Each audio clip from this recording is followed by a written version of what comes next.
Tiers espace, c'est recouvre plus globalement les zones de transition qui témoignent d'une reconfiguration des rapports sociaux, des modèles socio-économiques, des modes d'action et des modes de pensée, et qui nous invitent à les repenser. Donc on est vraiment sur cette globalité d'espace qui, au-delà de la ville, nous permettent de repenser nos rapports et notre façon d'aborder nos relations, notre vivre ensemble, et plus globalement notre action politique. Voilà. Ok, voilà, je passe à parole. Oui, donc je reviens sur la forme atelier qu'on voulait donner à cette session. Elle est d'autant plus importante que, en fait, cette session, comme on l'a indiqué dans le texte, est une sorte d'atelier préparatoire à une journée forum qui y aura et qui se passera en octobre, a priori, en collaboration avec la Maison des Sciences de l'Homme et à la Maison des Sciences de l'Homme de Paris-Nord. Et que, du coup, toute cette journée tiendra compte, en fait, des éléments, des connaissances, des témoignages, des récits, des analyses qu'on aura pu faire aujourd'hui et pour lesquels vous êtes fortement invités à faire vous-même, à produire vous-même des récits, etc. Donc moi je l'accompagne, je suis impliqué dans pas mal de différentes associations qui travaillent là-dessus, et je travaille aussi avec les territoires qui sont engagés dans la transition territoriale. Et je viens de publier, pour que ça intéresse, un bouquin qui s'appelle Territoire lieu de vie, redonner le pouvoir aux citoyens. Voilà. Donc moi je suis Claire Dehomme, je suis artiste, chercheuse et scénographe et j'ai initié en tout cas un collectif qui s'appelle Blues Agence des Hypothèses, qui initie des projets collaboratifs en se servant la plupart du temps d'institutions fictives mais opératoires dans le réel, comme on dit. Donc une ambassade des communs à l'université de Bordeaux, un ministère des Affaires épatantes, humaines, animales, végétales et élémentaires à Montréal, l'ambassade des communs, l'ambassade de la métanation, qu'on a initié avec l'ouvrage au théâtre, les anarchies de la révolte, les anarchies de l'immigration, etc. Voilà, autant de projets très collaboratifs qu'on mène de front, et donc dans lequel la question des biens communs est un outil politique déterminant.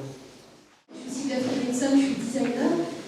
Je parlerai ici en tant que praticienne ou en appartenant à une communauté de pratique, en l'occurrence celle des tiers-lieux libres et open source. Alors j'ajoute de la complexité dans ce qu'on entend par tiers-espace. Quand je parle de tiers-lieux libres et open source, je parle finalement de personnes qui depuis 10 ans, depuis la révolution Internet, on va dire, depuis le développement des cultures contributives numériques, se sont fédérées autour de l'idée qu'on pouvait partager la connaissance et à partir de là, partager aussi plus que la connaissance des lieux. Donc les tiers-lieux libres et open source, c'est l'idée de transposer le libre dans l'informatique à tous les domaines de la vie. Et aujourd'hui, ces lieux s'incarnent par des espaces dans lesquels diverses pratiques ont lieu. Donc mon tiers-lieu à moi, c'est la mine à Villeurbanne, donc à côté de Lyon. Donc c'est à partir de là que je parlerai également. Je suis aussi chercheur et j'ai mené un travail avec la Cité du Design à Saint-Étienne sur justement ce que sont ces tiers-lieux au travers d'une exposition qui s'appelait l'expérience tiers-lieux for the world. Eh bien, bonjour, moi je m'appelle Thibaut. Je pense que parmi multiples expériences qu'on peut traverser dans une vie, je vais vous parler d'une qui m'a pas mal chamboulé, dans laquelle je me retrouve inclus depuis 4 ans, qui est une tentative collective où moi je suis une personne parmi des milliers de gens qui ont pris ce refus de refuser un aéroport qui écraserait le bocage à Notre-Dame-des-Landes à côté de Nantes. Et du coup, je suis une voix, ça veut pas dire du tout que je suis venu parler au nom de la ZAD, parce que ça reste multiples voix, ça reste un lieu qui a la richesse d'essayer d'éviter de se définir et d'essayer de repousser la question de sa définition par l'extérieur. Et voilà, je pourrais amener ces témoins pratiques, pas forcément trop théoriques, mais de cette expérience de plein de gens qui ont mis plein de bouts de leur vie face à ce truc-là, et comment de ce refus naît aussi plein de choses créatives voilà, à poursuivre dans nos échanges. Bonjour, Luc Bazin, je suis chercheur en sciences sociales indépendant, mais en partenariat avec la Maison des sciences de l'homme depuis une dizaine d'années. Et puis, on anime un réseau de recherche-action qui s'appelle le Laboratoire d'innovation sociale par la recherche-action. Vous avez quelques publications que vous pourrez aussi consulter justement de notre réseau. Le principe de la recherche-action, c'est de dire toute personne peut être dans une position de production de savoir, et que ce n'est pas simplement un technicien, ce n'est pas simplement des compétences mobilisées pour développer une action, mais c'est aussi une analyse critique des limitations actuelles que peuvent progresser les techniciens. Or, ce savoir est rarement validé. Donc, en fait, c'est ce qui dit de notre manière où est la place de la société civile aujourd'hui comme contre-espace de la recherche pour penser autrement la société. Et donc, ce n'est pas évidemment contre les chercheurs au sens institutionnel du terme qui se posent ces questions-là, mais plutôt en collaboration, en interface avec d'autres pôles de recherche. Alors, cette partie de la société est souvent absente, donc on la convoque, sous l'égide de la participation, c'est souvent plutôt, comme on dit, la fabrique du consentement, c'est-à-dire qu'on demande à la population de participer à un dispositif, mais sur lequel, en fait, il n'a pas l'autorité pour le changer. C'est toutes les politiques qu'on pourrait développer aussi. Voilà. Et voilà, et sinon, on travaille beaucoup sur la notion justement de tiers-espace depuis une bonne quinzaine d'années, justement, que ce soit les espaces intermédiaires d'existence, c'est un peu cet entre-deux, justement, où on produit un travail, on développe un travail réflexif sur la propre expérience, qui sont en général validés déjà, mais aussi ces entre-deux aussi physiques. Et c'est pas un hasard d'ailleurs que j'ai pu croiser la Mila lyonnaise ou Notre-Dame-des-Landes prédominante aussi dans nos croisements, parce qu'effectivement, c'est dans ces espaces-là que ces tiers-espaces qui interrogent, on pourra y revenir, beaucoup la notion de lieu, justement, lieu comme forme instituée. C'est dans ces espaces-là, effectivement, que peuvent se recomposer d'autres manières de penser et d'agir.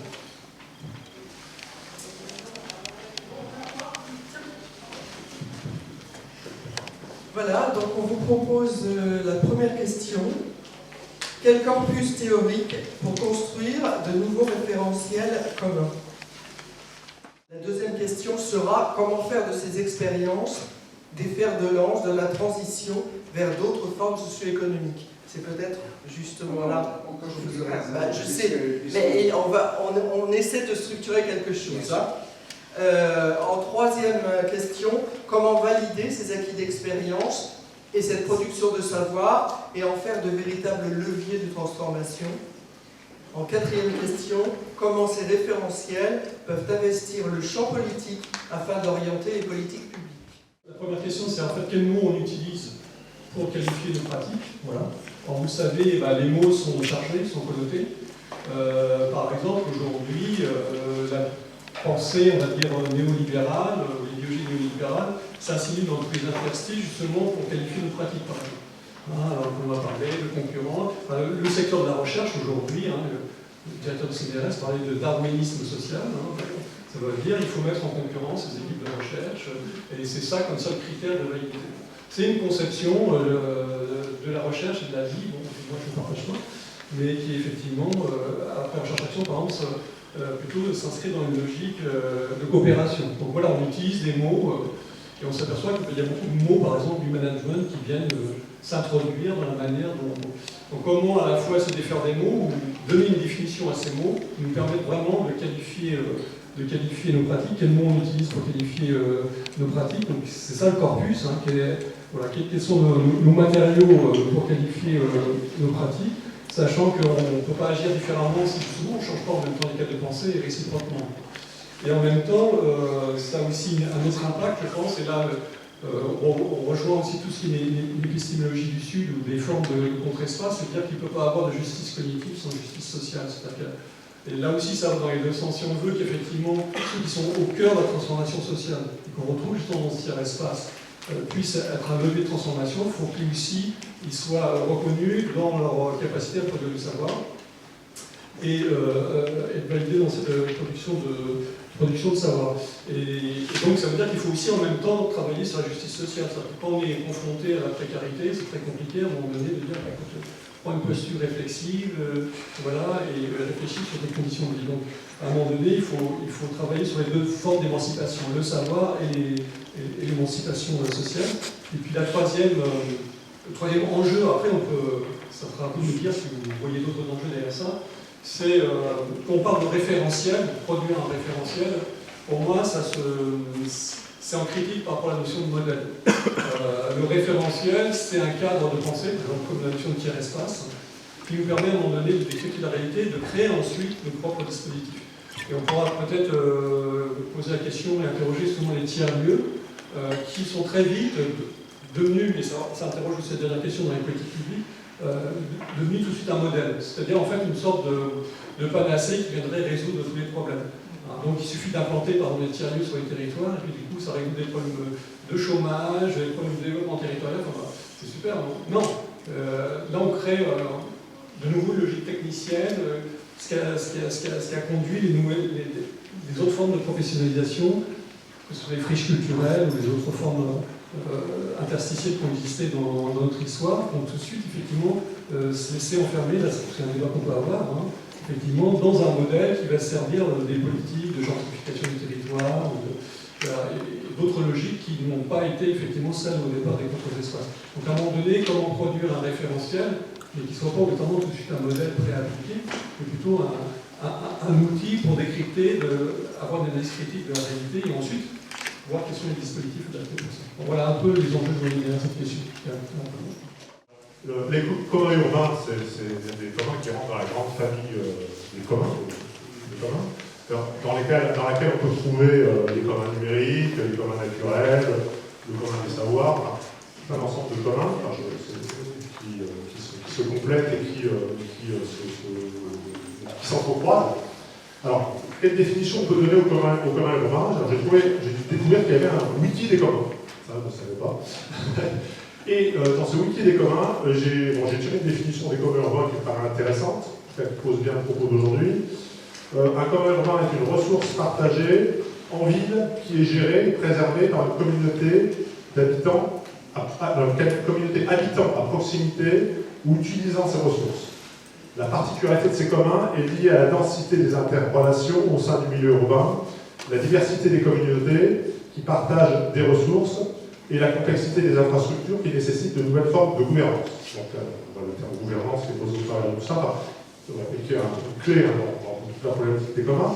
Alors, c'est quoi donc, ces communs? De manière plus concrète, ça peut être des espaces naturels, ça peut être des jardins collectifs, des bâtiments municipaux vacants, des infrastructures sportives dans les usages, des bibliothèques, des logements, et aussi ça peut être au sens large des services urbains, comme le service de l'eau, de l'énergie, des déchets et de la mobilité, qui peut devenir un commun à partir du moment où elle est gérée et assumée par le collectif. Alors, ces tiers espaces, enfin, on parle aussi plus globalement de tiers espaces, et la problématique des tiers espaces, alors qu'on a associé à commun urbain, elle est intéressante parce que elle ne se limite pas au vide, à la cité. Le tiers espace, par définition, s'applique partout. Et j'en veux pourquoi la ZAD de Notre-Dame-des-Landes, qui est un tiers espace, dans lequel il s'est passé beaucoup de choses, et dont on parlera tout à l'heure, mais qui effectivement n'est pas considéré comme urbain. Ça me paraît de sortir de l'alternative bien privée, bien publique. En réalité, les biens auxquels on a accès sont souvent gérés dans cette alternative-là, et ce que offrent les communs, justement, c'est de pouvoir travailler, de s'approprier les lieux autrement, et surtout de sortir de ce que j'appelle de l'injonction « dormez tranquille, braves citoyens, le marché et l'État s'occupent de vous ». Donc ça, c'est important, parce qu'aujourd'hui, les biens communs ouvrent une approche complètement différente, et ça ouvre pour moi aussi à ce que j'appelle la démocratie contributive, qui permet aujourd'hui, qui nous renvoie aujourd'hui à la logique de qu'est-ce qu'on pourrait faire au-delà dans la logique politique, au-delà du fait de dire des gens qui vont décider pour nous, pour nous-mêmes décider de notre avenir et de s'impliquer plus concrètement dans ces choix qu'on va faire collectivement et d'être véritablement partie prenante de cette logique qu'on veut tous voir advenir, mais qui n'adviendra pas si on n'a pas une application plus concrète. Déjà, quand on parle de tiers-lieux urbains, de choses comme ça, je suis très très gêné, parce que l'expérience dont je vous parle, c'est une expérience qui est portée par un village de 1000 habitants, donc on n'est déjà plus dans l'urbain. Par contre, le territoire dont on va s'occuper, c'est un tiers-lieu, 55 000 m², 90 hectares, c'est une ancienne base aérienne, donc là on est dans une ville en fait, parce que ça s'appelle la microville 112. Mais au-delà de ça, on essaye effectivement aussi de travailler sur la notion de tiers-lieu, de bien commun, la notion de gouvernance, et en même temps, il faut savoir que tous les projets qui viennent sur ce territoire-là passent tous par la commission citoyenne du village. Donc on parle vraiment de décision.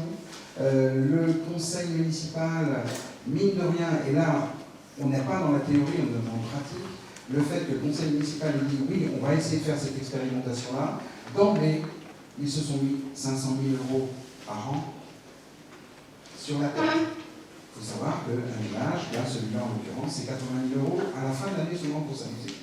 Donc les 500 000 €, c'est quoi? C'est bête, hein, c'est 250 000 € de taxes foncières. Comment gérer la sécurité sur ce lieu-là, etc. Parce que c'est très bien de vouloir faire l'expérimentation, mais si au bout d'un certain temps, d'autres personnes rentrent dans les lieux et font des choses pas forcément normales, donc je vais réfléchir un petit peu à la sécurité, tout ça. Et la notion aussi de bien commun, on s'interroge aussi sur, bêtement, les parkings.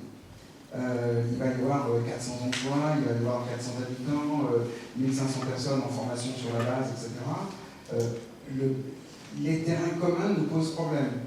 De même que ce n'est pas parce qu'une personne a de l'argent qu'il va pouvoir forcément louer ou même acheter un lieu si on estime qu'il n'est pas utilisé au mieux possible. Bonjour, Hélène Baton. Alors, ça va être beaucoup plus court et ça va être une vraie question. Là, on a sur l'introduction, il y a des questions déjà de bien commun et de commun. Mais je pense qu'il faudrait tout simplement qu'on repose les définitions. Ça me semble être deux notions différentes. Et voilà, je trouverais bien que l'un des personnes qui est là, qui sont d'attaque, nous replace en fait c'est un distinguo qui me semble fondamental, à partir duquel je pense qu'on ne pourra pas aller plus loin si on n'a pas déjà distingué ça, il me semble. On est, ce mouvement est issu de la mouvance dans le cadre de là, pour qui les biens communs sont ce qu'on appelle des biens communs insubstituables à la vie. Donc effectivement, c'est des biens communs comme l'eau, l'air, etc. Enfin, il n'y a pas tant que ça, qui effectivement concernent tout le monde et qui sont ce qu'on peut appeler des biens communs mondiaux. Et donc qui relèvent d'une logique mondiale sur laquelle il y a une politique, il y a une réflexion à mener. Et après, il y a à côté de ça, et pour moi c'est deux approches qui sont complémentaires mais qui se jouent pas aux mêmes échelles, il y a les communs. Les communs issus plutôt de la mouvance Eleanor Ostrom, qui effectivement essaie de définir comment sur un territoire local on pourrait s'approprier un certain nombre de biens locaux qui sont les communs du local. Donc il y a une distinction, même si quelque part ça se recoupe, parce que l'eau est un commun sur un territoire, etc. On est dans la logique des communs de Eleanor Ostrom, on est sur l'appropriation collective de lieux avec des modes de gouvernance et c'est un peu la question centrale que pose Eleanor Ostrom, c'est effectivement comment on peut s'approprier collectivement ce lieu-là avec des modes de gouvernance en base de collectifs constitués qui sont d'une forme différente de la propriété privée ou la propriété publique, parce que le public les biens publics sont gérés par l'État et donc sans forcément donner la place aux citoyens ou aux acteurs locaux. Pour bien préciser le propos, c'est quand on est sur des communs locaux, c'est les citoyens, c'est les locaux qui s'approprient le lieu, qui en définissent les modes de gestion et qui font que ça profite au mieux ou au plus grand nombre à partir de règles, ainsi de suite. Je suis clair là-dessus ou tu veux rajouter quelque chose? Je rebondis du coup, et ça me permet aussi de revenir sur ce que vous disiez, monsieur, parce que je pense que vous répondez vraiment juste dans la question, à savoir, au regard d'où l'on parle, quels sont nos référentiels.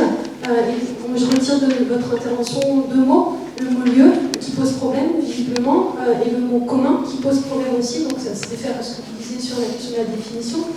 Et du coup, de mon expérience, ce que je retiens de cette question du lieu qui est problématique, et je vous rejoins là-dessus, c'est que souvent les expériences des tiers espaces, elles se construisent à partir des communautés ou des groupes de personnes. Et dans le cas de la mine, par exemple, qui est le tiers-lieu à Villeurbanne auquel je contribue, la question du lieu se pose bien après. Pour nous, elle est arrivée comme une chance, mais elle ne conditionne pas la possibilité d'avoir ce travail réflexif. Et lors de la Biennale de Saint-Étienne en 2017, on avait posé la définition du sociologue qui s'appelle Antoine Buret, qui a écrit un livre sur les tiers-lieux.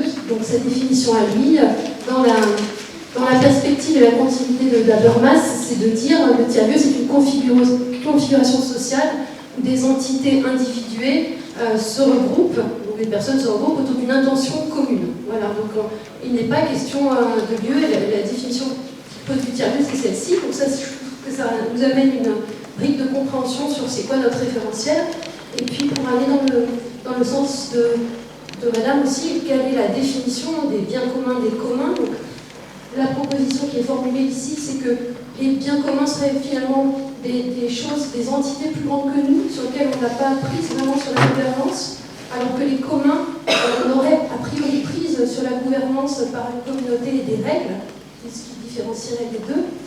Là aussi, en termes de référentiel, ce que je retiens par rapport à cette question du commun, c'est qu'elle est toujours à chercher, quoi, et qu'on serait bien fâché de se rassurer d'une définition qui serait circonscrite et close.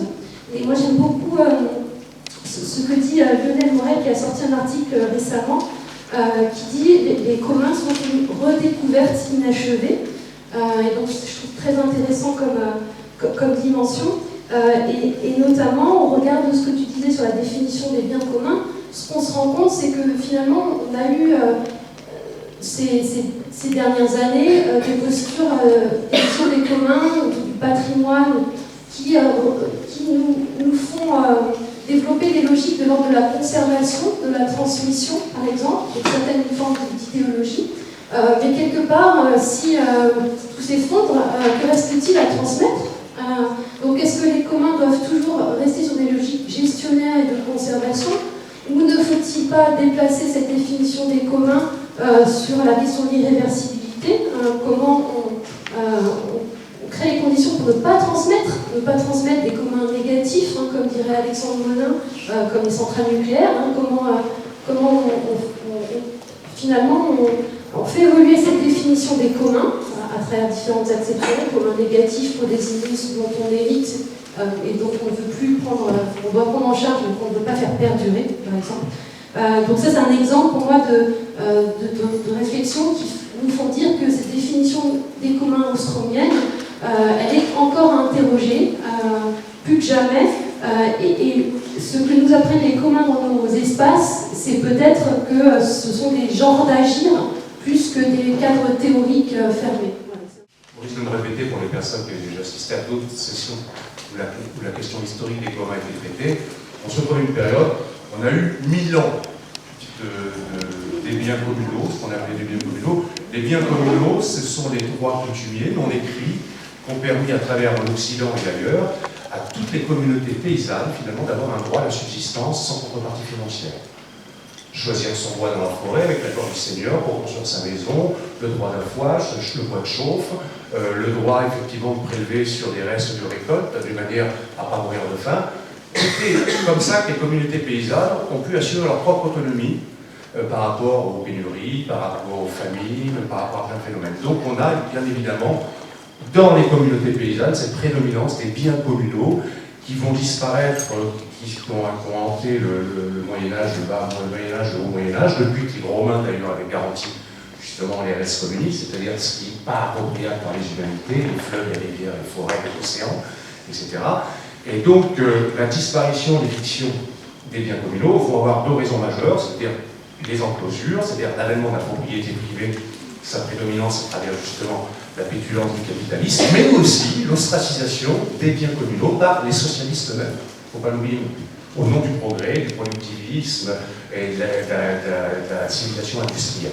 On se retrouve aujourd'hui à une période charnière historique réémergence de la notion de la réflexion sur les communs, avec d'autres champs qui peuvent être investis aujourd'hui, des semences paysannes en libre circulation, en passant par les logiciels libres. Maintenant, Madame Hidalgo veut investir un certain nombre de communs urbains, donc on pourra préciser justement la nature.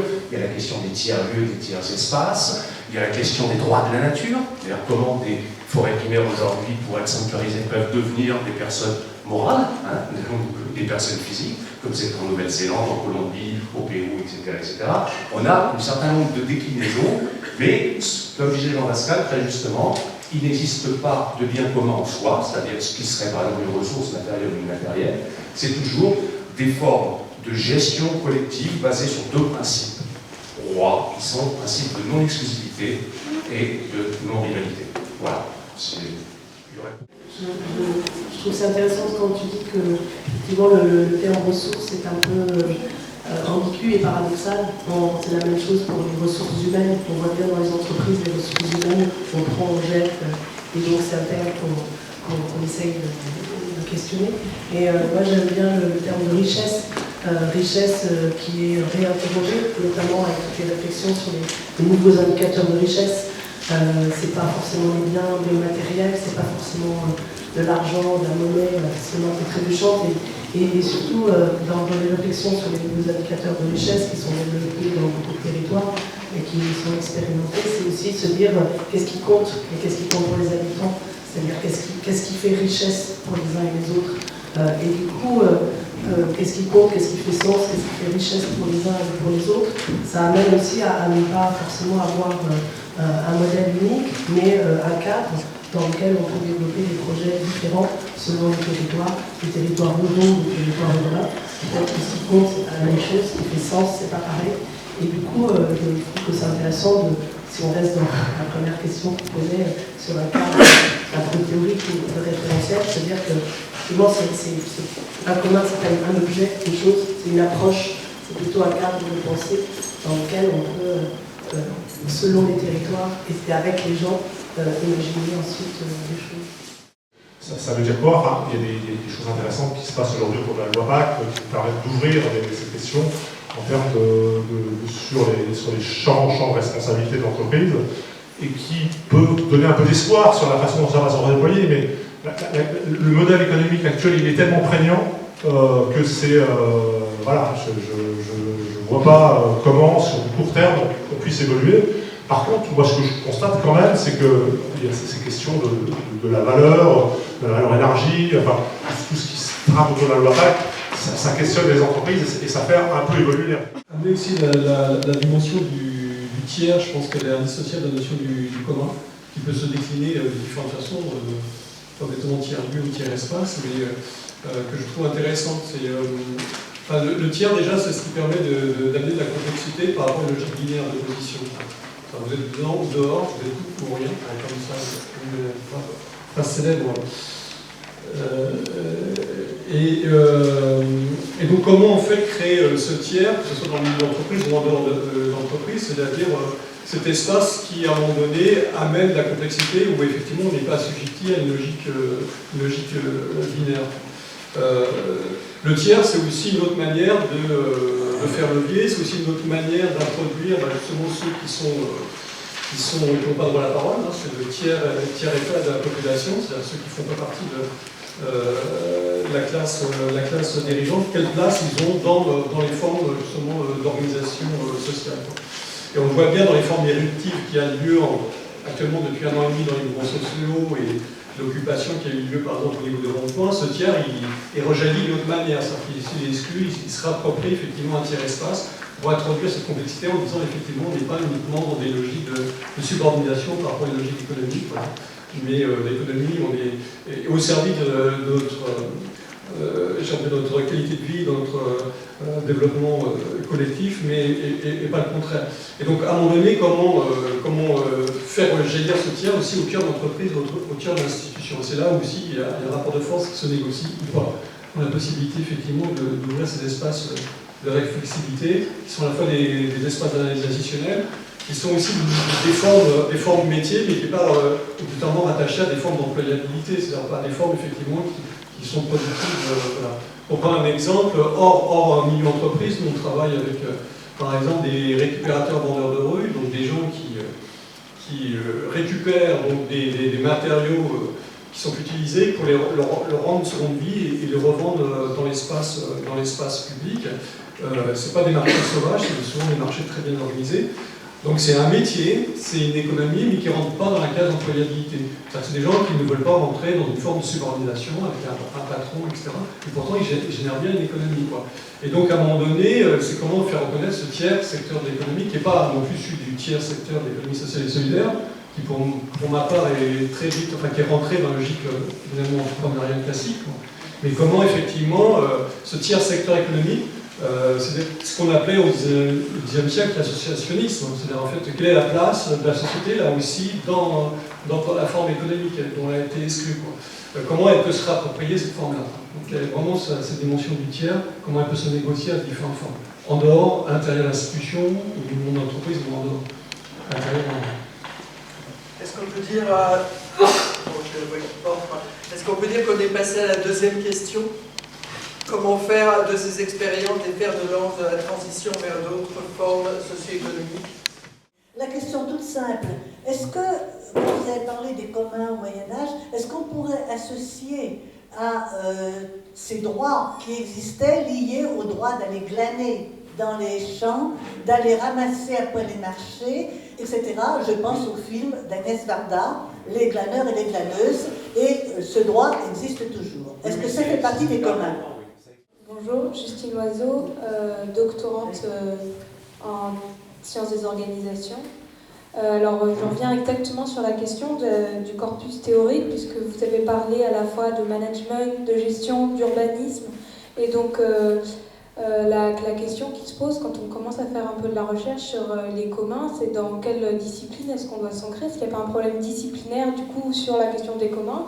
Et justement, pour rejoindre la question des mots qu'on utilise, est-ce qu'il y a aussi une sorte de cohérence dans le vocabulaire qui est utilisé dans toutes ces disciplines? Voilà.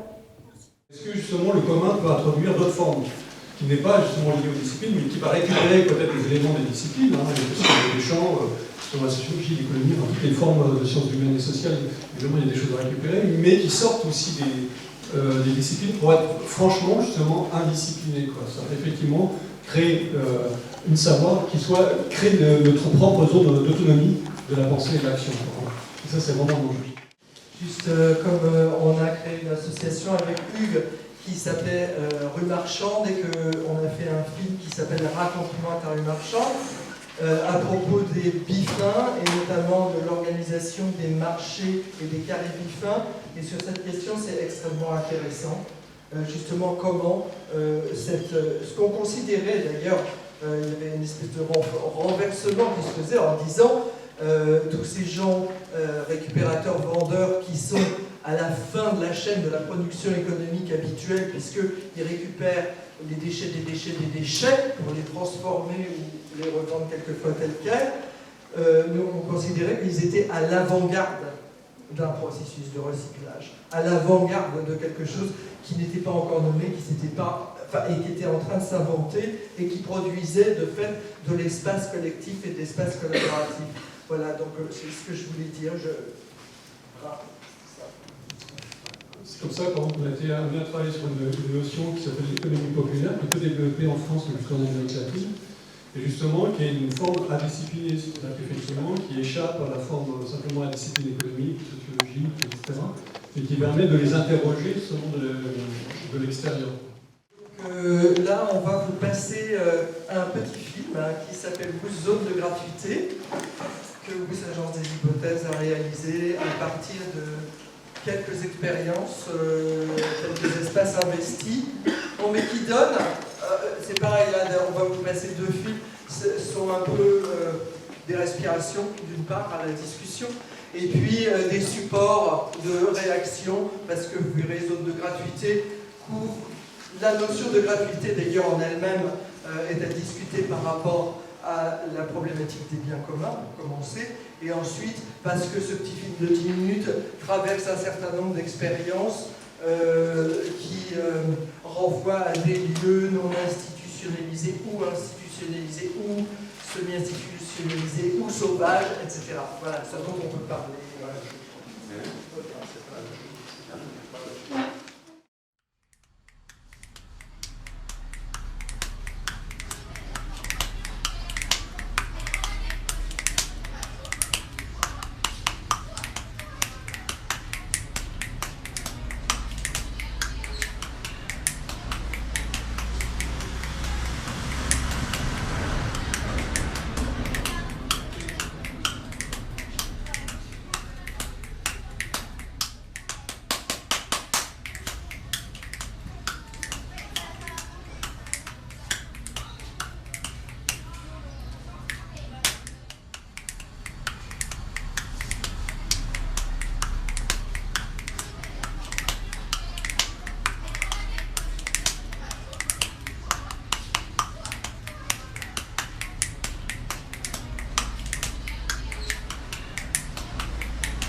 Comme des volontaires pour aider les gens pour trouver les tentes et tout.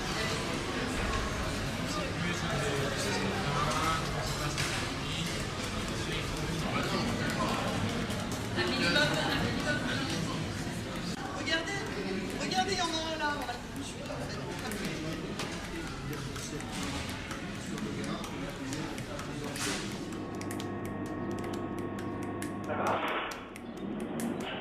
Ouais, c'est bon, je viens.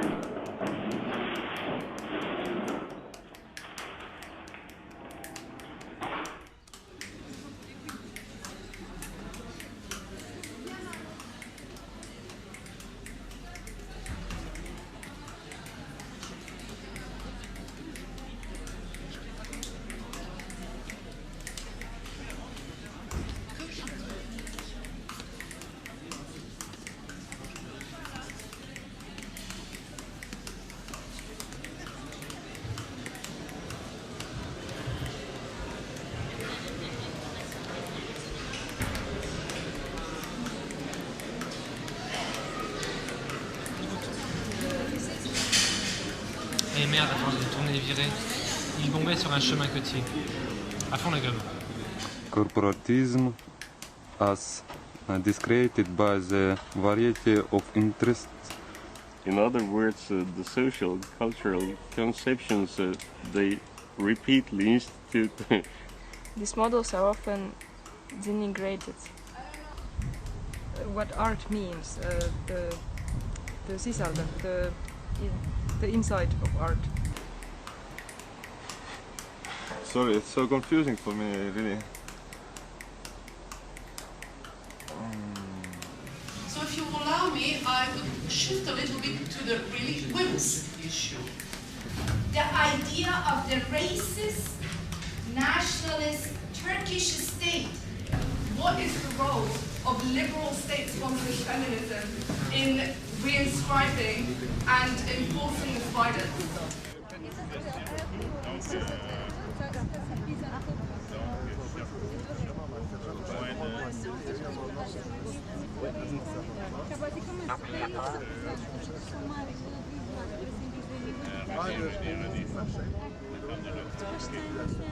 Ici à droite, tout serait vert et il y aurait des lieux simplement, savez-vous pourquoi? Simplement pour se reposer. Et il n'y aurait pas de sollicitation commerciale, donc une station centrale, communautaire et citoyenne pour populations vulnérables. Alors au lieu de les envoyer, on va les aider, à vrai dire ils vont s'aider eux-mêmes, car ils vont développer leurs propres moyens pour s'autosuffire et pour pouvoir finalement encore plus participer à leur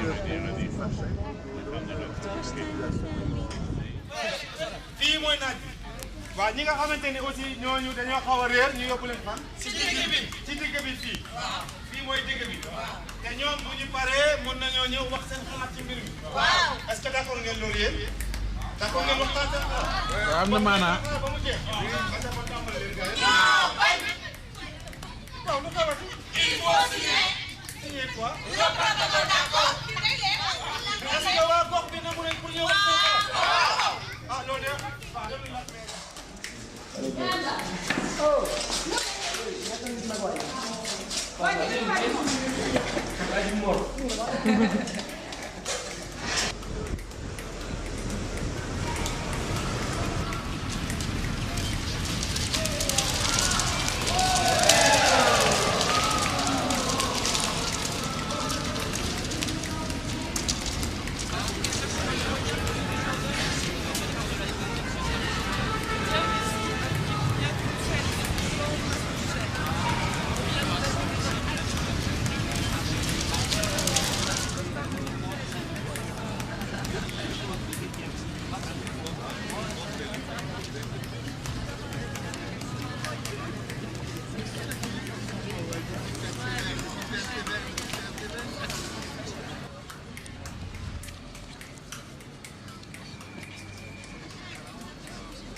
Cornichon, cerise furie et le réchauffeur de truffe.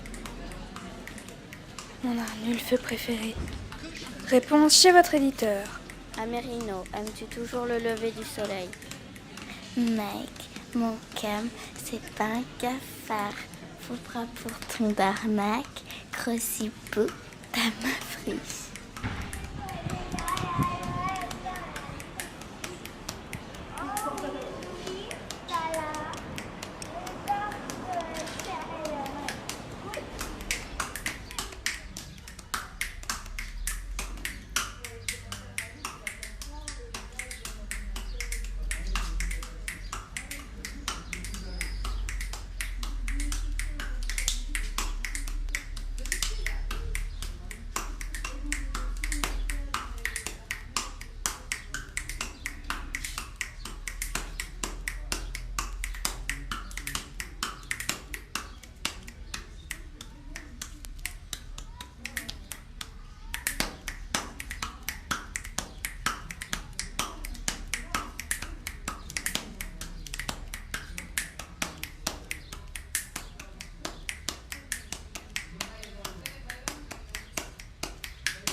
référentiels théoriques, on a plein de référentiels dans nos vies, et que c'est aussi tous ces moments-là qu'on peut saisir pour les agrandir. Et c'est une bataille du temps, c'est-à-dire comment on fait pour avoir des temps dans nos vies qui sont autres, et qui sont des modes de relation autres, et qui sortent de l'économie, du jeu de l'économie. Je sais pas, moi c'est ce qui m'évoque un peu le film, mais je ne le connais pas.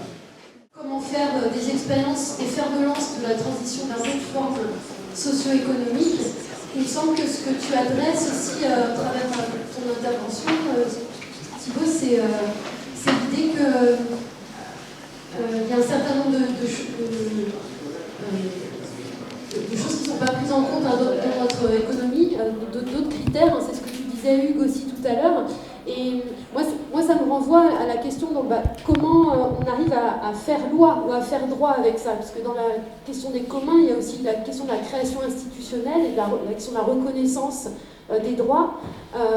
Et ce que dit Isabelle Stengers, par exemple, c'est qu'en fait, le droit et la loi tels qu'ils existent aujourd'hui, ils sont les héritiers de la culture qui a fait leur éradication. Donc on a un système juridique et un système de loi qui ne permet pas justement à ces expériences d'être des fers de lance de la transition, parce qu'en fait elles sont empêchées par tout un système juridique qui est pensé pour ne pas les faire exister.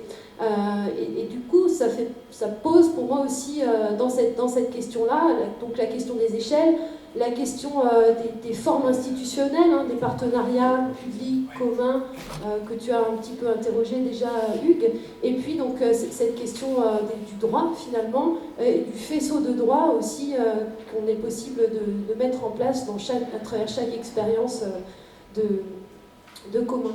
Et notamment par rapport à ce film, moi, ce qui m'évoque, c'est en fait toutes ces relations dont tu parles, dont on peut revendiquer le droit aussi, le droit à toute la dignité humaine, le droit à créer sa propre culture. Donc ça, c'est des droits qui sont aujourd'hui écrits au travers une charte qui s'appelle la Déclaration de Fribourg pour les droits culturels. Et qui, pour moi, travailler autour des communs, c'est aussi travailler autour de la refondation, de la revendication de ces droits, et notamment les droits culturels. Et l'histoire de la Déclaration de Fribourg, je ne sais pas si vous la connaissez, elle date de 2007. C'est un travail d'un groupe de chercheurs qui s'est efforcé de réunir en fait ces fameux droits culturels, donc qui sont des droits qui sont liés à la dignité humaine, qui sont un peu moins connus que les droits justement, droit à l'éducation, droit à l'accès à l'eau, etc., qui sont des droits un peu plus complexes en fait, et qui étaient disséminés un peu partout dans les textes de loi à différents échelons internationaux, nationaux. Donc la Déclaration de Fribourg, elle fait cet exercice d'aller réunir en un seul texte tous ces droits qui sont perdus en fait à différents échelons. Et donc il me semble que dans le combat pour les communs, il y a ce travail à mener, d'adresser, de revendiquer ce droit aux relations à la dignité humaine au travers aussi des formes juridiques sans cesse à écrire et à inventer. Et donc sur cette question de l'écriture, en tout cas c'est ce qu'on travaille nous dans notre tiers-lieu à la mine, c'est la question de la documentation des expériences, parce que pour nous la question du récit et de la documentation, c'est la première étape vers l'écriture du droit en fait, et de ce droit à réinventer collectivement à chaque expérience, et qui à un moment donné va permettre de passer le cap et donc de peut-être faire cette fameuse transition que propose la question. Moi je peux répondre depuis cette tentative à Notre-Dame-des-Landes, c'est-à-dire, alors ça serait un peu une non-réponse, parce que la question du modèle par exemple, c'est quelque chose où on essaye de complètement la repousser, parce que chaque chose est située, à chaque fois il y a des choses très différentes, et c'est une des grandes complexités de notre époque qu'on est en recherche de modèles. Et on a, enfin nous en tout cas depuis moi ce que j'ai vécu depuis 4 ans dans cet endroit de Notre-Dame-des-Landes, c'est-à-dire comment on peut dépasser ce besoin de modèle à trouver quelque part, qui est souvent lié aux complexités, à la peur de changer de système de référentiel, justement. Si on sort des relations marchandes, qu'est-ce qui se passe ? Et souvent, on se le figure comme une peur et pas comme un désir. Et du coup, comment on peut sauter d'une chose à l'autre, partiellement, totalement, pour un temps donné. Et et si les définitions du commun, c'est souvent effectivement la gouvernance d'une communauté, par exemple, dans le cas de la Notre-Dame-des-Landes, ce qui est assez... je sais pas qui est déjà passé par là, mais c'est que c'est des gens assez différents. En fait, on n'est pas d'accord entre nous sur plein de trucs. Et ce qui fait que le mot communauté, par exemple, s'applique assez mal sur un cas comme ça. Et pour autant, c'est de cette conflictualité que naît une vie hyper riche. Et voilà, et du coup, sur les modèles de gouvernance, souvent, les gens qui passent à la ZAD 2-3 jours, ils essayent de capter, oui, mais c'est où l'endroit de la gouvernance? Et en fait, on a des systèmes d'AG régulières tous les 15 jours, on a des systèmes de commission. Pour autant, il y a des gens qui habitent ici et qui ne sont pas d'accord avec ces AG et ces commissions et le fonctionnement. Donc ça ne veut pas dire que c'est un truc vu par tout le monde, ça ne veut pas dire que c'est la majorité qui fait que c'est le système de choix, ça se passe un peu autrement. Et qu'en fait, il y a plein d'endroits, la vie elle est riche de tous les autres endroits qui ne sont pas ces endroits de gouvernance. En fait, beaucoup des choses se passent hors de ces moments-là, dans des relations interpersonnelles, dans des rendez-vous, dans s'il y a un conflit, le fait de se dire bah, il faut qu'on se voit pour essayer de résoudre ça.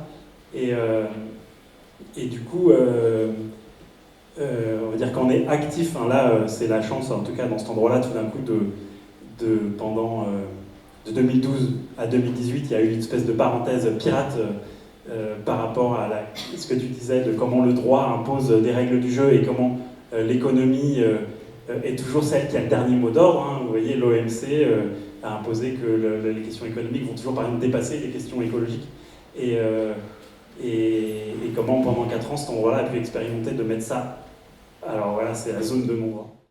C'est toute la difficulté de trouver un juste équilibre entre une logique un peu verticale qui permet à une organisation d'optimiser son fonctionnement et tout en permettant en même temps à chaque individu qui la compose d'avoir un droit de parole et un droit d'existence et un droit de contribution. Et cet équilibre, il est extrêmement difficile à trouver parce que dès qu'on est sur des organisations qui cherchent à optimiser leur fonctionnement, c'est forcément un système qui broie l'individualité, qui apporte une forme de conformisme, qui rentre dans des logiques de compétition, enfin, tout ce qu'on connaît aujourd'hui, tout ce qu'on veut dépasser. Et le problème, si on cherche à dépasser tout ça, on rentre dans d'autres formes de logique, y compris d'autres formes de logique économique, qu'il faut être capable de faire reconnaître et faire avancer. Et ça, c'est extrêmement compliqué.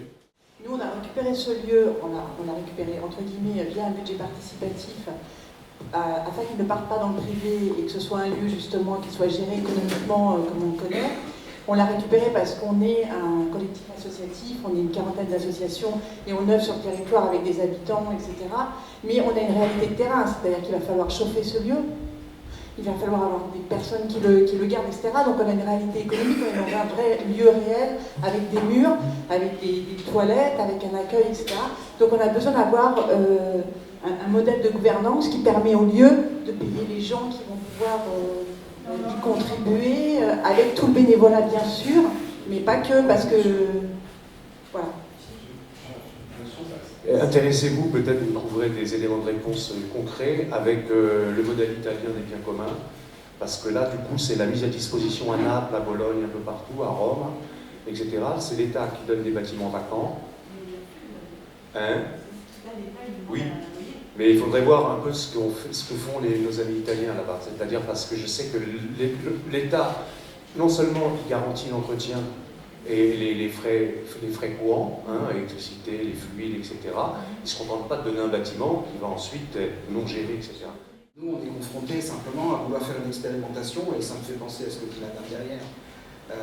On est obligé, compte tenu de la grosseur du projet, il va y avoir 400 emplois, il va y avoir 400 habitants, 1500 personnes, etc. C'est bête, on est juste obligé d'avoir de l'électricité, on va payer, juste d'avoir de l'eau propre, de l'eau sale, juste des accès, etc. C'est-à-dire que quelque part, on est obligé de travailler dans le sens du système, et nous on dit toujours, enfin en tous les cas moi, je veux dire, pour détourner un avion, il faut monter dans l'avion, première chose. Deuxième chose, une fois qu'on a dit ça, nous ce qu'on va vers c'est l'autonomie. C'est-à-dire qu'on ne va pas travailler avec des subventions, on va travailler avec un modèle économique interne, justement pour faire exactement ce que nous voulons à l'intérieur. Bon, je pourrais en parler très longtemps, mais en tous les cas, le vrai jeu, c'est ça. C'est-à-dire que tout d'un coup, Nous avons notre autonomie et on fait ce que l'on veut à l'intérieur. Donc tout à l'heure on parlait des biens communs, lieux communs, et pour nous la terre c'est un bien commun. Par exemple, on ne va certainement pas vendre de la terre. On va donner des droits à construire sur quelques mètres carrés pour monter un immeuble, etc., mais pas plus. C'est la propriété du village, malgré tout. Et ça va rester. Je suis allé à Marinaleda, qui est un village à 100 km au sud de Séville. Et donc, il y a quand même, depuis 40 ans, une forme d'autogouvernance. Je sais que ça peut être... Il y a toujours moyen de critiquer, et parce qu'effectivement, il y a une figure un peu tutélaire, en tant que maire, etc. Mais quoi qu'il en soit, on arrive quand même à avoir dépassé la question de la propriété privée en accordant des baux de 90 ans aux gens donc, qui sont transmissibles, etc. Bon, je veux dire, toutes les formes de coopératives pour l'huile, etc., pour les formes d'habitat, tout ça, je veux dire, il y a une gestion, on peut aussi citer Porto Alegre, on peut aussi citer Riace, on peut citer des lieux comme ça, qui sont quand même, à chaque fois, ou le Rojava, bon, à chaque fois se posent forcément des questions limites, des questions économiques ou politiques limites, mais à chaque fois ce sont des expériences hyper intéressantes et qui nous servent de référence. Donc, je suis Sarah Dehoff, je suis enseignante en collège à Aubervilliers.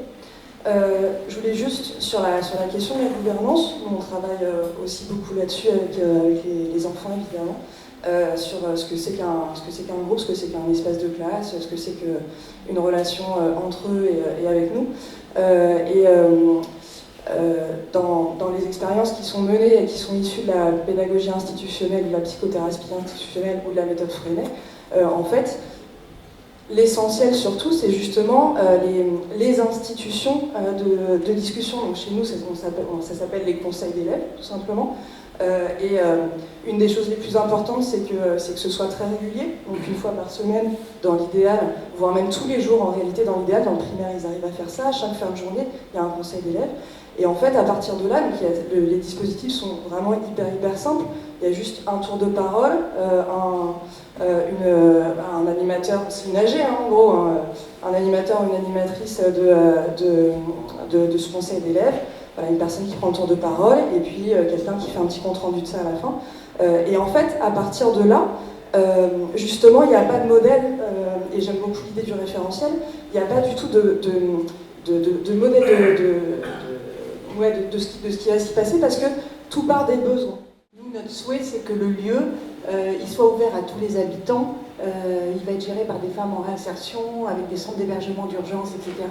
Et comment on fait pour ne pas rester dans l'entre-soi, comment on fait pour ne pas rester justement avec des gens qui ont du temps, des gens qui ont le temps de lire, et justement qu'on puisse travailler avec toutes ces populations-là, avec lesquelles on travaille déjà, mais comment on les intègre dans la gouvernance. Nous, ce qu'on a pu remarquer, par exemple, là, dans notre dernier ouvrage collectif, où on recense une quinzaine d'expériences de tiers-espace, c'est que souvent, c'est plutôt dans des zones d'effondrement que peuvent se négocier ces nouvelles formes. Pourquoi ? Parce que justement, elles ne sont pas dictées par une hétéronomie, par des normes extérieures, soit à travers le droit, cette logique là qu'on entend par exemple reconquête du territoire, etc. On va imposer des modèles économiques et de développement au territoire, etc. Des territoires dits pauvres ou délaissés, etc. Mais justement, dans ces zones d'effondrement, justement parce que les normes ont moins d'emprise, ou des zones de déprise, on revient le commun avant l'enclosure, les zones de délaissement, qui ne sont pas fonctionnelles, qui ne sont pas utiles à quelque chose au départ, qui n'ont pas une utilité économique, là, on peut partir des formes émergentes. Moi, je revendique aussi une sociologie de l'émergence. Qu'est-ce qui nous apprend, effectivement, ces formes qui émergent? Alors, ça peut être effectivement des ZAD, des contre-espaces, ou d'autres formes. Ce sont dans les quartiers populaires, quand on travaille, par exemple, avec des gens qui font du théâtre forum à partir des espaces publics et des marchés dans les quartiers nord, par exemple, de Nice, il part, effectivement, de la forme sociale. Après, c'est devenu un lieu, mais bien avant que ce soit un lieu, effectivement, c'est la forme, et c'est la manière dont on prend sens cette forme qui métamorphose, qui construit, effectivement, voilà. Et donc voilà, comment en fait, on dit autrement, de manière très plus simple, comment laisser parler de vivant, comment laisser parler le vivant. Voilà. Comment effectivement il se constitue et il trouve les réponses. On dit souvent les réponses sont déjà en situation, mais les outils d'observatoire qu'on prend, effectivement, parce qu'ils obligent, ils rentrent dans ces logiques effectivement catégorielles, sectorielles, verticales, ne peuvent pas les voir. Effectivement. Donc comment à un moment donné apprendre de ces questions. Comment valider ces acquis expériences et ces productions de savoir-faire, en faire des leviers de transformation. Juste par rapport au film, le recontextualiser juste, c'est un film qui est produit par la ZAD, qui est produit en décembre 2017. Donc vous voyez, Macron est élu, il y a une médiation sur la question de l'aéroport. Le 17 janvier, c'est l'abandon. Ça, c'est fait juste avant. Du coup, c'est un moment où on ne sait pas trop ce qui va se passer. Est-ce que c'est l'aéroport et du coup la force armée arrive pour faire l'aéroport, ou est-ce que ça ne l'est pas? Et du coup, le 10 février, on ne savait pas si ce serait vraiment invité à une manif de pression ou à une fête. Ce fut une fête sur l'abandon. Toujours est-il que le 9 avril au matin, à 5 h du matin, débarquent 2500 gendarmes. Donc ça va avec un peu ce que tu disais par rapport au droit. Et qu'aujourd'hui, le droit de la propriété privée, la façon de faire, un enjeu politique a décidé de dire cette expérience un peu insolente doit être punie, ou enfin une sorte de vengeance d'État, on pourrait nommer ça, je ne sais pas. Voilà, toujours est-il qu'il y a toujours des gens qui habitent là, les conditions ont pas mal changé, et voilà, comment faire des leviers de transformation. Moi, j'ai pas trop de commentaires à part de dire comment est-ce que toutes ces choses-là, elles grandissent partout, quoi, à plein de moments. Ce film est un essai. Moi, je peux avoir plein de critiques, hein, il est très émotif, quoi, mais il a cette force de transmettre quelque chose qui est l'essence un peu de ce lieu-là. Ce film, c'est un peu une bataille contre la médiatisation de la ZAD qui a souvent été articulée pour avoir l'impression que ce soit un lieu où on ne peut pas aller, que ça soit tout un tas de choses, tout un tas de trucs qui permettraient le jour des expulsions faire que l'opinion publique serait plutôt favorable à l'expulsion de ce genre de territoire, plutôt que... Voilà, ça a été plein de luttes dans tous les sens. Donc, je crois qu'il y a des gens souvent qui ont voulu mettre le mot d'autarcie, et c'est pas du tout la recherche, en tout cas des gens qui habitent là-bas. Et la question de l'autonomie, elle est là, autonomie politique, autonomie des moyens matériels, autonomie de plein de choses, autonomie des relations, de type de relations qu'on peut avoir avec les autres et avec les autres vivants. Je vous témoigne juste d'une toute petite chose. Des amis qui ont animé un atelier sur la question de la mort et de comment on organise une cérémonie mortuaire pour soi-même dans un cadre, on peut dire, révolutionnaire. Et c'était hyper intéressant parce qu'eux animaient ça, et notre ami, ils ont monté une coopérative funéraire, vraiment entre personnes, parce qu'ils ont des gens qui sont partis et ils avaient envie de s'en occuper eux-mêmes, quoi. Et ce qui était très intéressant, c'est que, en fait, dans nos têtes, parce que les gens intervenaient, on se posait toujours la question de est-ce que c'est à droit ou pas. En fait, il y a plein de choses qui étaient autorisées qu'on ne s'autorisait pas à penser. Et voilà, en fait, le cadre de droit, des fois, il est finalement moins fermé que ce qu'on croit. Mais on a un poids sur nous qui des fois, on anticipe les penseurs. Il y a un rapt, je dirais, du langage, puisque comme la validation d'une expérience, elle passe forcément par le récit, on l'a dit tout à l'heure, l'expérience, donc c'est notre vecteur, sauf que il n'est pas, nous, la question des communs, et la dame l'a dit tout à l'heure, on cherche à ce qu'elle reste vivante, donc indisciplinée, et c'est sa caractéristique principale et sa force, mais en face, on est face à on va dire un mouvement qui discipline et qui va discipliner les mêmes termes que nous-mêmes nous tentons de rester indisciplinés. Il y avait un projet qui a un peu été dévoyé, mais qui n'était pas nouveau, qui s'appelait les universités populaires, qui était en fait la mission d'éducation populaire d'après-guerre, née de la résistance et donc de la nécessité de défendre justement de nouvelles formes sociales et politiques, qui étaient conquis justement sur ce qu'on appelait à l'époque le temps libéré. En fait, le temps libéré, c'était le temps conquis sur le temps de travail, qui est par définition un temps subordonné, justement où il n'y avait pas la possibilité, justement, on était spolié justement de notre vie, de nos mots, etc. dans ce temps libre récupéré, on pouvait tout au long de sa vie se former et justement se réapproprier les outils de lutte, ce qu'on appelait aussi les bourses du travail, les maisons populaires, etc. Bon, donc on ne réinvente pas les choses, mais peut-être effectivement il faut les réactualiser aujourd'hui. Moi, c'est ce que j'appelle centralité populaire. Alors, il y a toujours une ambiguïté dès qu'on place le mot populaire. Alors, des fois, on m'a déjà taxé de populiste. Et je dis non, enfin, populiste, c'est qu'on réifie le peuple quand ça devient une chose, village, un immeuble, etc. Populaire, c'est une construction sociale de population plurielle. Comme la ZAD, il y a des zadistes qui font des ZAD et qui sont des militants européens, il y a des néo-ruraux, il y a des anciens ruraux, enfin il y a différentes cultures qui se brassent et pourtant ça fait une centralité populaire quelque part. Donc c'est une construction sociale. Dans une prise de conscience qu'on est dans un rapport situé, un rapport de production, un rapport d'exploitation, etc. Et qu'à un moment donné, justement, on peut être levier de transformation. C'est ça, pour moi, la définition du populaire. C'est quand émergent des minorités actives, et qui sont une construction sociale, qui ne sont pas réifiées dans une appartenance sociale, ethnique, etc. Et donc, quelle forme pourraient prendre ces centralités populaires aujourd'hui? Et ça, je crois que c'est vraiment un enjeu, parce qu'aujourd'hui, regardez le discours de développement, le discours économiste, justement, on est toujours dans l'opposition entre centre et périphérie. Les périphéries, c'est en général, justement, d'une manière misérabiliste, justement, ceux qui sont en marge, ce sont les quartiers populaires, ce sont les banlieues, le périurbain, ou les zones rurales délaissées qui s'effondrent, etc. Et puis de l'autre côté, il y aurait des nouvelles centralités qui sont celles prônées par le modèle économique actuel, qui seraient celles de la classe dite créative, qui est en gros les gros pôles régionaux. Et entre ces pôles régionaux, il n'y aurait rien. Et donc là, à un moment donné, comment effectivement se réapproprier collectivement ça, sinon effectivement de dire non, il n'y a pas une centralité et puis des marges, mais il y a aussi d'autres centralités. Voilà.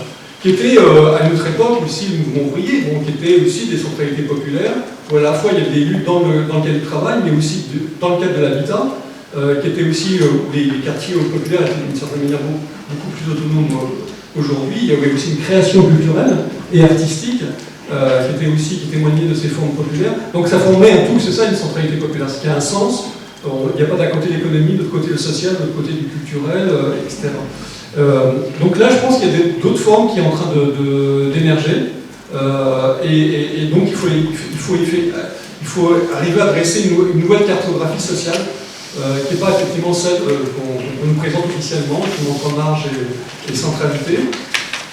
Quand on va sur le plateau des Mille Vaches, en plein Limousin, en pleine Creuse, qui est les départements les plus dépeuplés de France, là on s'aperçoit qu'effectivement il y a d'autres formes autonomes qui émergent, coopératives, collectives, sur le plateau des Mille Vaches, et qui a aussi porte une dimension politique, qu'on pourrait qualifier de nouvelle université populaire, mais il faudrait peut-être un autre nom que Bernard, parce qu'il a été connoté historiquement, et justement où les personnes se rapproprient ce langage-là, mais dans un sens qui est cohérence avec leur engagement social, etc. Alors pour moi, c'est en tout cas possible levier de transformation. En vous entendant, je me disais qu'il y avait peut-être quelque chose à jouer à partir, en commençant à parler de la problématique de l'effondrement. Il y a possibilité justement de miser, un des choses, il y a quelqu'un qui m'a aussi beaucoup influencé, c'est une autre dimension du tiers, c'est Gilles Clément avec son tiers paysage, et qui disait, voilà, et qui disait, grosso modo, là où il y a la plus grande richesse, la plus grande diversité, c'est justement dans ces zones sans emprise, par exemple entre la prairie et la forêt, qui sont des lieux qui peuvent être domestiqués par la logique agricole, rentable, etc. Puis il y a des zones intermédiaires, justement un tiers paysage, qui échappent justement, et c'est là, effectivement, dans ce croisement-là, que se crée la plus grande diversité, quoi. Donc, effectivement, là, il y a encore une fois, qu'on laisse effectivement ressurgir les formes vivantes, c'est là, effectivement, qu'on peut effectivement trouver peut-être des réponses alternatives. Après, il y a des mouvements, par exemple, comme je parlais du Limousin, où il y a des jeunes qui réachètent les terres. Enfin, ils cotisent pour réacheter des terres et en faire des zones. Des zones autonomes, justement, qui respectent justement cette dimension du tiers paysage, donc entre justement la forme d'habitat, la forme sociale, la forme économique, etc. Donc ça, c'est un mouvement qui est en train de se faire, par exemple, qui est c'est intéressant, il y en a d'autres. Je voudrais juste ajouter, parce que pour moi, Gilles Clément a effectivement beaucoup compté, mais aussi un livre qui s'appelle La dislocation de Benoît Goetz, qui est un chercheur philosophe d'ailleurs à l'université de Metz. Et la dislocation, ça consiste justement à laisser les espaces se disloquer eux-mêmes, c'est-à-dire tous les espaces qu'on appelle les espaces vacants, les espaces interstitiels, etc. Parce que la plupart du temps, on se rend compte que politiquement, il y a eu énormément d'études qui ont été commandées, par exemple pour quoi faire des friches, donc les friches culturelles, etc. C'est-à-dire que du coup, on a affaire à une réassignation des espaces, qu'elles soient au plan artistique, culturel et autres. Enfin, on voit ce que ça donne, par exemple, à main-d'œuvre, là. Bon. Et donc, la question de laisser les espaces se disloquer pour que justement on fasse de la place à des surgissements, etc., et qu'il n'y ait pas de décision arbitraire d'occupation des espaces. Et c'est une espèce de philosophie de non-occupation des espaces qu'il développe, que je trouve extrêmement intéressante. Juste pour rebondir sur vos propos, moi, entre laisser les friches, la dislocation, ne pas occuper les espaces, entre ces expériences et les expériences d'occupation temporaire comme ont fait les grands voisins sur le Saint-Vincent-de-Paul, il y a une différence, il y a une différence de gouvernance, il y a une différence de qualité de vie à l'intérieur de ces espaces. Donc je voudrais vous entendre un peu là-dessus. Je vais laisser répondre mes collègues, mais je pense que cette session est faite justement quand on a réfléchi sur comment aborder en 3-4 heures cette question des tiers espaces communs et des communs urbains. On disait à chaque fois, mais jusqu'où on va? Par exemple, moi j'adore aller à la ferme du bonheur à Nanterre, quand on connaît cette lutte, mais il a fallu qu'il y ait un fou comme René Després qui monte tout ça, qui fasse paître ses moutons sur les pelouses de l'université de Vincennes, etc. Donc à chaque fois, c'est tellement singulier. Et jusqu'où, effectivement, jusqu'où on va, quoi. Jusqu'où on va, est-ce qu'on passe par Nuit debout, est-ce qu'on passe justement par des espaces purement délaissés où quelquefois il y a juste des surgissements extrêmement temporaires. C'est pour ça que la question, tout à l'heure, des zones de gratuité, de la question des échanges gratuits, de considérer chaque geste, chaque compétence, chaque partage comme une zone de gratuité en elle-même, bon, ça pose un peu toutes ces questions-là. Jusqu'où on incorpore les choses. Parce que là, c'est vrai que quand on parle, que ce soit des grands voisins ou de toutes ces friches comme à Marseille, par exemple, quand on a vu le passage de la friche de la Belle de Mai, entre ce qu'elle est devenue maintenant et ce qu'elle était il y a 20 ans. Bon. Et donc, qu'est-ce qui s'y passe? Qu'est-ce qui s'y passait il y a 20 ans et qu'est-ce qui s'y passe maintenant? Bon, donc c'est tout ça qui est extrêmement intéressant et on se rend compte qu'au fur et à mesure, effectivement, qu'il peut y avoir une légitimation de ces espaces-là, de ces tiers espaces, mais il y a en même temps, je ne voudrais jamais employer le mot de récupération, parce que j'ai toujours l'impression que le mot de récupération ne peut être récupéré que ce qui était à l'origine probablement récupérable. C'est un peu ma conviction. Mais jusqu'où, c'est tout ça qu'on interroge aujourd'hui, je crois. Voilà. Et ça s'est posé quand je te posais la question, Thibaut, sur Notre-Dame-des-Landes. Il y a eu le moment où, de fait, il y avait des projets j'allais pas dire d'exploitation, mais collective des terres, et puis tout à coup, la municipalité a demandé à ce que ce soit individuellement que chaque agriculteur vienne demander sa propre parcelle avec un projet à lui. Bon, donc on voit comment, je pense que c'est tout ça là qu'il s'agit de débattre. Quelque part, le village, les commissions citoyennes de sélection des projets se sont appropriées cette chose-là. Et c'est du temps, 4 ans, juste pour convaincre. Donc, et c'est pour ça que je dis, pour détourner un avion, il faut monter dedans. Je suis désolé. Mais ceci étant, des expérimentations ponctuelles pour justement montrer, mais regarde à ce moment-là, ça a fonctionné à ce viens faire un tour. Et c'est ce que nous voulons faire, nous, sur la microville. On veut simplement, on n'a pas de discours. On dit, regarde, ça va marcher. Il va y avoir de l'hébergement intergénérationnel, il va y avoir de l'hébergement avec des maisons de retraite, avec des grands capitalistes. Yes. Mais il va y avoir aussi des gens qui vont faire des maisons en autoconstruction. Il va y avoir aussi j'ai oublié le mot, Earthboat, etc. Il va y avoir aussi ça. Il va y avoir une école de permaculture. Il va y avoir plein de choses. Mais simplement, on veut montrer que ça fonctionne sans raconter sa vie comme je suis en train de le faire. Désolé. Ce qui me semble assez fondamental, c'est la notion de diversité. Et aujourd'hui, on n'aura pas de diversité si on continue à tout piloter par le haut. La vraie diversité, elle se construira que d'autant qu'on sera capable de redonner le pouvoir à la base de la pyramide. D'exemple, la nature, bon, 3,8 milliards ou 4 milliards, je ne sais plus maintenant, de R&D, quoi. Qu'est-ce qu'elle fait? Je veux dire, sa compétence, son intelligence, c'est quoi? C'est sa diversité. Et un organisme vivant ne maximise jamais ses profits dans un écosystème. Il y a toujours l'écosystème qui va réguler. Et nous, on est dans des... Et qu'est-ce qui caractérise la nature? C'est la coopération. Nous, on est sur des logiques de compétition. Alors, bien sûr, dans la nature, il y a aussi la compétition. Mais la compétition se fait toujours sur un fond de coopération. Et c'est le fond essentiel, indestructible, enfin qu'il ne faut pas détruire. Nous, le problème, c'est que notre compétition, elle détruit, y compris toutes les bases de la coopération. Donc c'est tout ça qu'il faut reconstruire.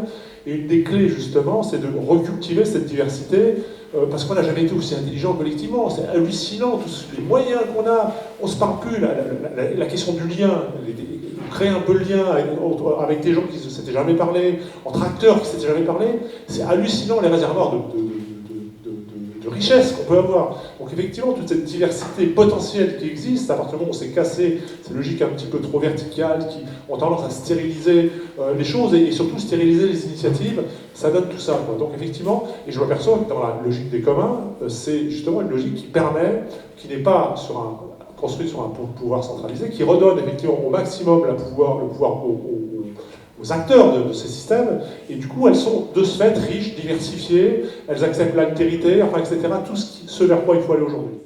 Par exemple, la notion d'Ubuntu, elle est déterminante.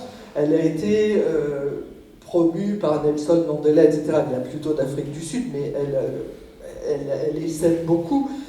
Et c'est intéressant parce que justement sur la question de l'idéologie propriétaire, c'est qu'elle a pu servir dans certains conflits juridiques, dans certains procès, où par exemple des paysans s'étaient appropriés des terres, qui appartenaient à des propriétaires, qui ont porté plainte contre cette appropriation abusive, et en réalité, la juridiction, le jugement a statué, grâce à l'Ubuntu, sur le fait que ce qui était important, c'était de savoir ce qui était fait dans l'intérêt de la communauté. Et ce qui était fait dans l'intérêt de la communauté, c'était que ces petits paysans se soient appropriés ces terres. Donc ça, c'est déterminant du coup. Et c'est là où les biens communs peuvent être des ressources extraordinaires au niveau juridique comme à plein niveau économique, etc. Pour parvenir à faire non seulement évoluer les mentalités, comme vous dites, et ça prend du temps, mais en même temps, à avoir des outils de référence qui permettent de statuer sur un certain nombre de choses. Bonjour, je m'appelle Samantha Lebrun, je suis coordinatrice de la Fédération des Murs à Pêche, qui est une fédération de 15 associations à Montreuil, et qui sont organisées en fédération pour faire vivre et sauvegarder un espace de nature en ville, qui s'appelle les Murs à Pêche. Et justement, en fait, on se questionne sur la pensée et la gestion de cet espace qu'est les Murs à Pêche, puisque c'est un espace dont certaines parcelles appartiennent à la ville, à du privé, au département, à l'État, et des parcelles sont en friche, d'autres sont habitées par des gitans, d'autres sont investies par des associations qui sont en convention avec la ville. Donc c'est un vrai patchwork. Et récemment, on réfléchit à qu'est-ce qui existe comme forme de préservation du lieu pour lutter contre l'appétit des promoteurs. On est quand même juste à côté de Paris. Et sur vraiment comment impliquer les acteurs associatifs, les habitants, les gitans, mais aussi la municipalité, le département et l'État. Donc ça fait beaucoup de monde et on se demande comment faire pour créer quelque chose de commun. Et donc je suis venue là aussi pour avoir des pistes, des idées et peut-être des suggestions sur ça. Ça répond peut-être à plusieurs questions, mais il y a eu la question de la diversité des personnes qui peuvent prendre place, de la question de la langue et de comment la langue est reprise aussi toujours par des systèmes qui nous sont autres et qui reprennent à leur profit tout ça.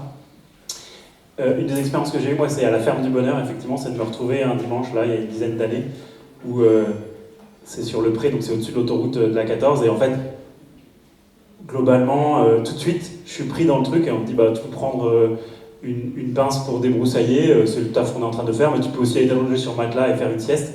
Enfin, il y avait un truc de tout de suite, t'es pris dans quelque chose, t'avais pas eu tout prévu, toi t'y allais un peu en étudiant qui voulait étudier le truc, t'es pris dans un geste. T'es pris dans quelque chose qui implique ton corps, qui implique toi-même, au-delà de quelque chose qui est hyper simple, tu peux débroussailler ou tu peux faire la sieste, c'est deux activités assez simples.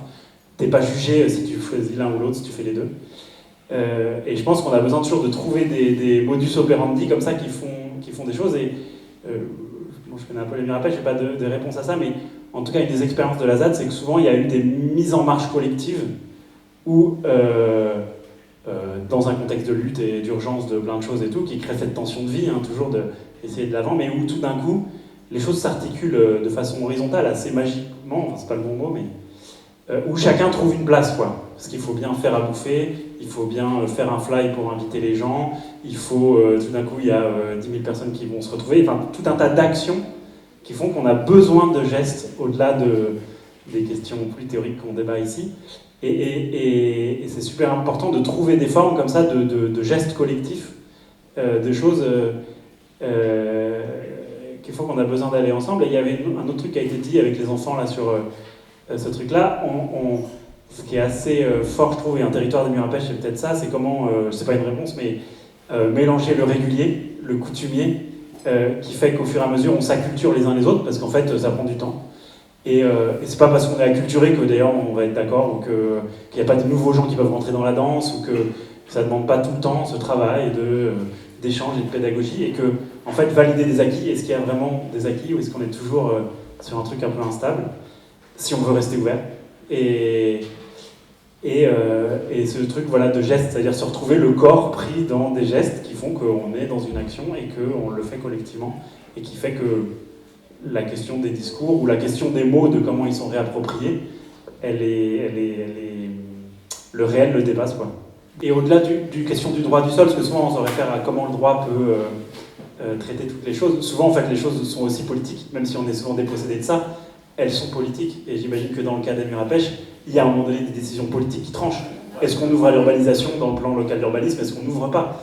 Et là-dedans, c'est est-ce qu'on arrive, en tant que groupe d'humains prêts à défendre ce truc-là, à légitimer le fait que plutôt ça fait pas sens de l'ouvrir à l'urbanisation. Enfin, et ça, c'est toute votre bataille, j'imagine, mais c'est là où la légitimité, la légalité, c'est le politique qui tranche, et donc le rapport de force qui, enfin, en tout cas, nous, c'est comme ça qu'on l'a avancé et traité à cet endroit-là.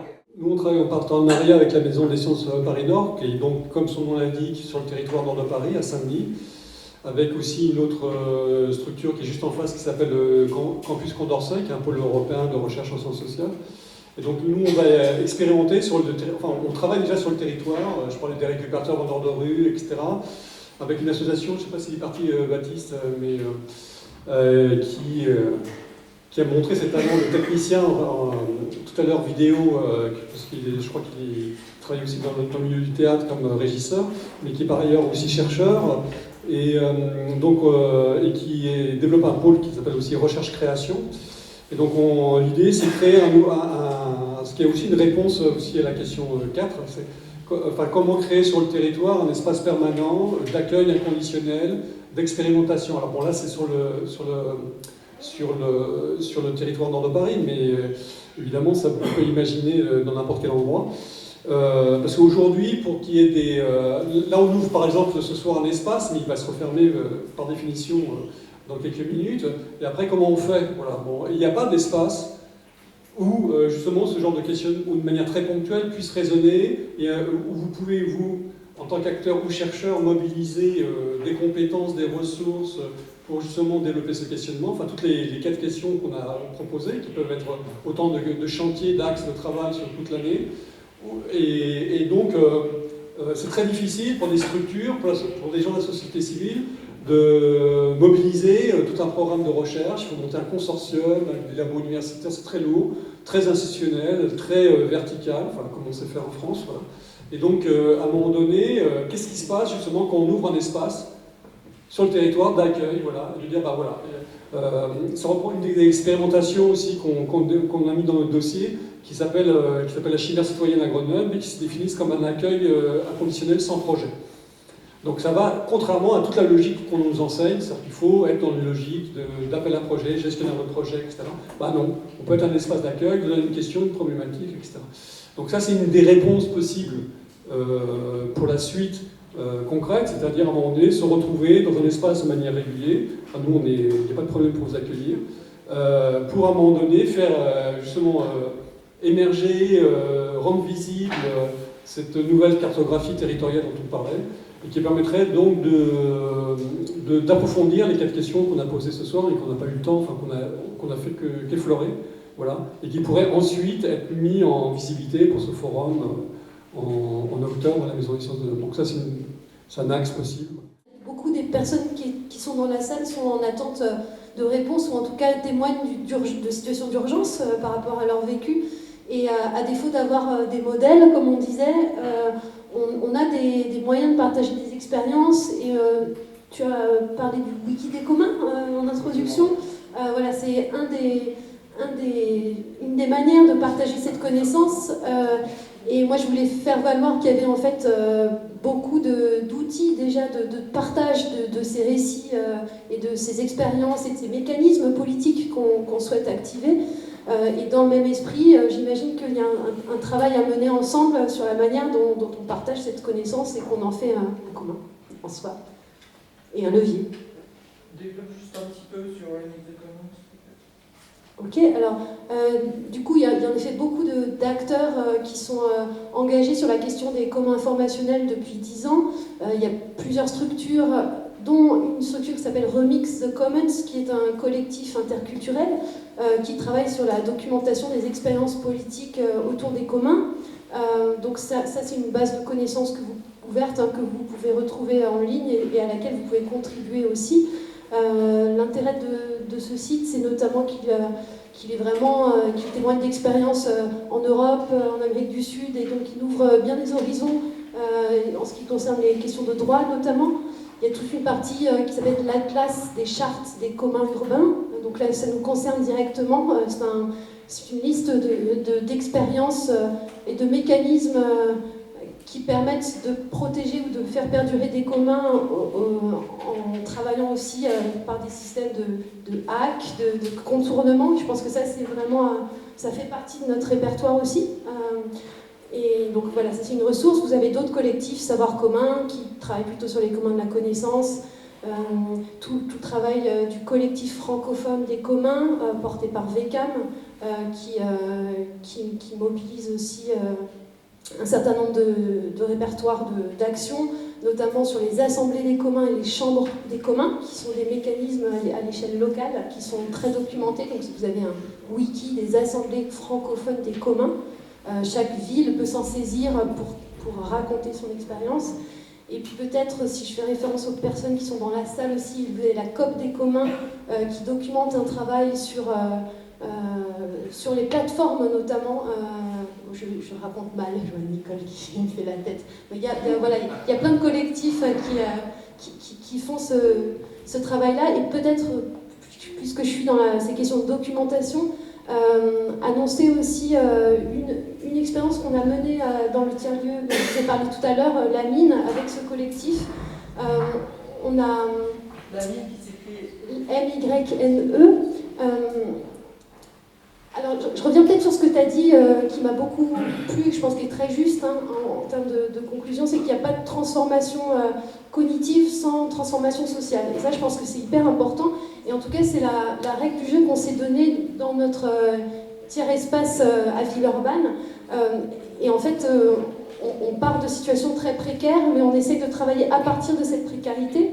Notamment à la mine, on expérimente un format de travail alternatif qui est le CDI communautaire, qui n'existe pas encore vraiment, mais en tout cas on est accompagné par l'ANACT notamment pour voir comment peut se mettre en place ce genre de forme. L'ANACT, donc, qui est un organisme qui travaille sur les formes de travail. Je ne saurais pas très bien. L'Agence nationale d'amélioration des conditions de travail. Je vous remercie. C'est l'avantage des formes contributives. Voilà, donc ça c'est un exemple, et de la même manière on s'est pris au jeu de se dire c'est quoi les communs pour nous, c'est-à-dire ce référentiel dont on parle depuis le début, comment en fait il traverse notre réalité. Je pense que ça rejoint beaucoup des choses que vous disiez aussi monsieur, c'est-à-dire il y a la théorie puis il y a la réalité auquel on se confronte au quotidien. Nous on expérimente la théorie parce que le nombre, c'est ce qu'on avait lancé dans notre appel à manifestation d'intérêt, on n'a surtout pas dit ce qu'on voulait. Et donc nous, on s'est pris au jeu de faire ce qu'on appelait un cahier de propositions pour des politiques des communs, c'est-à-dire essayer non plus d'aborder les communs comme quelque chose de thématique, le foncier, l'eau, etc., mais de voir comment en fait toutes ces questions elles sont reliées. Et donc ce cahier-là est aussi une ressource documentaire coécrite à plusieurs et à partir des expériences de personnes qui rencontrent toutes ces questions, et il sortira demain. Donc c'est aussi un canal d'information et surtout dans la même dynamique du travail contributif qui se met en place ici, un travail à poursuivre puisqu'on a fait ce qu'on appelait une V0, comme dans la culture des versions web, donc c'est notre V0 et on vous invite à développer des V1, V2, V3 à partir de vos expériences. Si on organise un forum, à votre avis sur ces sujets-là, à votre avis, avec qui on doit le faire et dans quel objectif et résultat attendu? Voilà, moi j'aimerais un petit peu qu'on ait un petit échange là-dessus. Ça permettrait de structurer, initier notre débat et après peut-être de raisonner en termes de contenu, parce que sinon j'ai peur qu'on pose le contenu d'abord et qu'on se demande pourquoi faire après. Voilà, on est d'accord là-dessus? Oui. Il y a une intervention. Bonjour, alors moi je m'appelle Nicolas Lix et on a créé une association que Sylvia a mentionnée qui s'appelle la COP des communs, et bon, j'ai rien de particulièrement intelligent à dire, sauf que si je disais rien ça serait aussi un peu bizarre. Alors je dis un mot de ce que c'est et pourquoi j'ai fait comme ça un petit signe de la tête quand Sylvia a dit qu'on documentait. Je sais, peut-être c'est toujours un peu pour moi la question de savoir qu'est-ce que ça veut dire documenter. En fait, on ne décrit pas des choses qui existent, bien que tentant de partir d'expériences qui sont menées par des personnes pour en dégager un certain nombre de lignes forces. Cette association, en fait, on l'a créée il y a 3 ans, dans l'idée qu'il existe déjà des modèles qu'on peut critiquer, d'actions collectives qu'on peut critiquer, dans un registre qu'on peut critiquer, et que ça a du sens de critiquer, qui se présente sous le terme un peu générique d'économie sociale et solidaire, et qui rencontre ou pas les mondes des communs, parce que des communs, il y en a des solidaires, il y en a qui sont centrés sur eux, il y en a des libertariens, il y en a... Voilà. Moi, ce que j'ai lu presque de plus remarquable sur Notre-Dame-des-Landes, c'est l'analyse des libertariens sur Notre-Dame-des-Landes, qui trouvait ça très très bien. Donc, on a créé ça pour essayer de savoir de quoi on parle quand on parle de commun. Et donc, en ce sens, Sylvia, tu as raison, c'est-à-dire qu'on documente effectivement. Et comment on fait ça? C'est qu'on a des groupes de travail qui réunissent à la fois des gens qui sont à la manœuvre, comme il y en a beaucoup, je crois, ici dans la salle, et des chercheurs.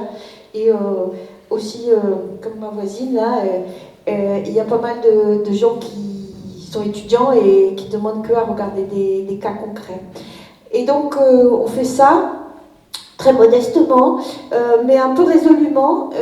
Donc il y a des groupes, vous pouvez aller sur le site, il n'est pas génial, mais on a sorti, et à chaque fois, chaque groupe décide sa façon de travailler, et on essaye de se fixer un objectif de livrable. C'est-à-dire que le groupe Commun et Démocratie a sorti un petit document sur lequel vous verrez qu'on a posé 3 questions à une dizaine de collectifs. Je ne dis pas ça du tout pour dire que c'est mieux ce qu'on a fait que les autres, personne n'entend ça, hein, j'espère. En tout cas, voilà, donc on a dit ça fait quoi pour les gens de parler de commun au lieu de parler de coopérative ou d'association. Les gens, qu'est-ce que ça fait pour les gens qui sont les plus éloignés normalement de l'action publique, voilà, quel type d'outils de gestion on utilise, donc on fait des choses comme ça. On en a un autre qui a travaillé sur la protection sociale, c'est de là travaille plus. On travaille aussi sur les questions activer les communs de territoire, donc il y en a plein parmi vous là. En fait, ce qu'on essaye de voir, c'est partir de cas concrets et d'essayer de voir si on peut dégager des grilles d'analyse qui permettent ensuite d'avoir un peu des références plus méta, quoi. Il y a deux associations très importantes, France Nature Environnement et Rue de l'Avenir, qui sont absolument partantes pour participer au forum sur les communs urbains et les tiers espaces à l'automne. Voilà, donc ce sont des associations qui portent efficacement effectivement le pacte pour la transition. Donc il y a une dynamique effectivement qui peut entraîner ou être entraînée par ce forum, et il y a du monde partant.